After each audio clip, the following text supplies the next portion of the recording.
Good afternoon and welcome to Lunchtime News on TV1. This edition I am Zamal Ratnayaka. Let's start off with a look at your headlines.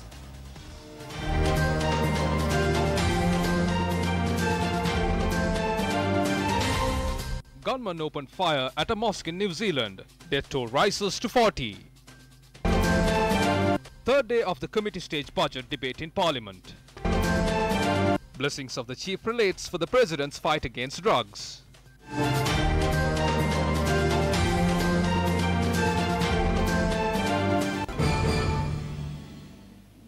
With that, we move on to news from here at home and news from the Parliament.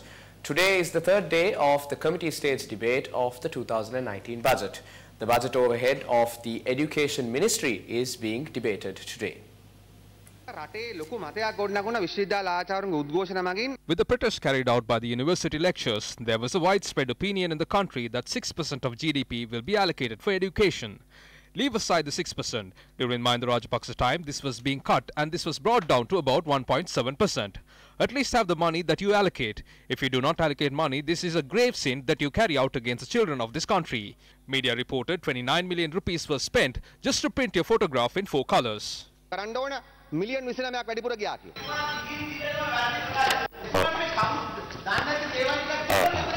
ඔබතුමා දැනගන්න අමතුමා නිසි ගෞරවයතු මම කියන්නේ ඔබතුමා පාර්ලිමේන්තුවට එන්න පෙර සිට තමයි මම මේ Please know this. I'm speaking with respect. I'm speaking at the education budget overhead debate even since before you came into Parliament. At least learn to pay attention. අඩු ගානේ ප්‍රශ්නකට අහුම්කම් දෙන්න පුරුදු වෙයි.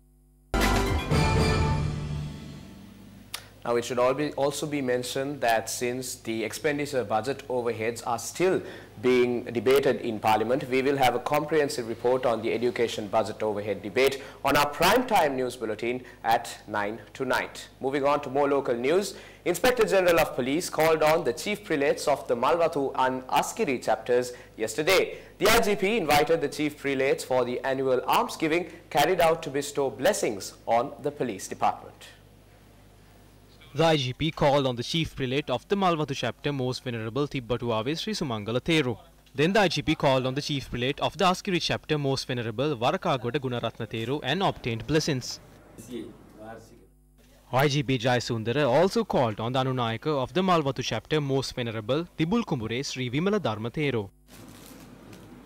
ඔබතුමා සහ ජනාධිපතිතුමා දෙපළ එකතු වෙලා ඒකට හොඳ කෙනෙක් තමයි ලතීෆ් එතුමත් තියාගෙන මේ කරන රාජකාරිය අති වැදගත් අති ශ්‍රේෂ්ඨයි කුඩු කොහෙන්ද මේවා ආවේ මහා පරිමාණ වෙඩි තියෙන ඒවා මරණ ඒවා ඒ ගස් කුලම් කපලා මේ පස් කපලා පරිසරය හානි කරන ඇත්ත වශයෙන්ම ජනාධිපතිතුමා ආරක්ෂක අමාත්‍යාංශයේ අතට අරගෙන මේ කරන සේවය තුමලා මේක මෙහෙවුණා ඔබතුමාලා තමයි ඒක සම්පූර්ණයෙන්ම සිදු කරන්නේ මෙන්න මේ කාර්යය කිසි බයක් හැකක් කාටවත් බය නැතුව කරන්න තනතුරු ගහලා ගිය කමන අපේ නම අපේ ඩෙන්ටිල් කොබ්බෑකඩු වගේ ඒ කාර්යය කරන්න ඔබතුමාට ශක්තිය ලැබීමේ වාසනාව ලැබේවා. The IGP then obtained blessings of the temple of the sacred tooth relic.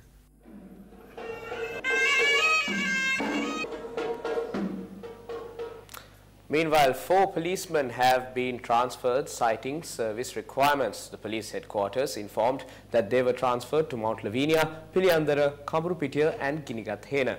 Now, the police also stated that the National Police Commission has been informed regarding the transfers. In more news from the political sphere, now the Lanka Samasamaja Party convened a media briefing in Colombo yesterday.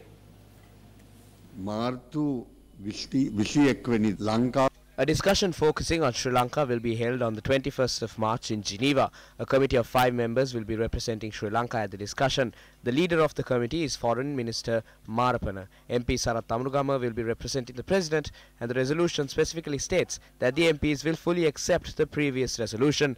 And now Kirialla is saying that we should accept the resolution with no amendments. The issue of accountability has been raised. The previous report, the Darusman report, had an incorrect figure of 40,000 as the amount of Tamil civilian casualties. So what they are suggesting is that this be accepted with this error.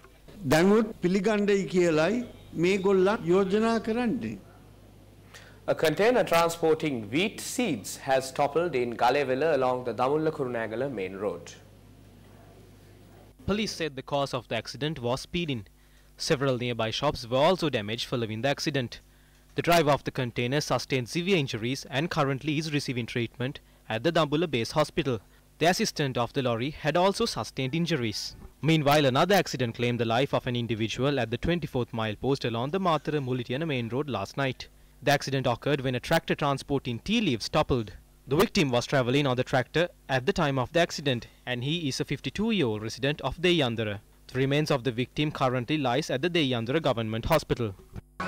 Safe drinking water is a basic human need. Children are the future of this nation. But thousands of children are suffering by lack of safe drinking water. Balangoda Diyavinna Vidyalaya was one of many, and now their lives are safer. A new drinking water project was provided for their school. Taking a look at yet another local story now, the foundation stone for a building of the district secretariat in Trincomalee was laid yesterday. Minister of Megapolis and Western Development Minister Partli Sampika Ranawaka attended the event. This administrative building is being constructed in the Trincomalee town. The public representatives of the area and other civil activists attended the event. Subsequently, the minister attended the launch of the mobile service organised by the Urban Development Authority. The minister then met the members of the Trincomalee Urban Council. Speaking about Geneva, our government has taken considerable amount of initiatives towards reconciliation. A commission regarding missing persons was established to search for people who have disappeared. There is a permanent office. Large amounts of data was collected through district attorneys about people who are affected and would require compensation. There has not been a single political assassination in the past 4 years. This incident took place a decade ago. If we look for bone fragments, we can go beyond the Portuguese era. What should be done is to go back to the history and think of this. We should not be going behind bone fragments or reprimand each other before the international community. There are close to 100 people who are in prisons for war-related cases. They should be forgiven and this should stop here. And with that story, we bring to a close this edition of Lunchtime News on TV1. For the Newsfirst team, I am Zaimal Ratnayaka. Take care and good afternoon.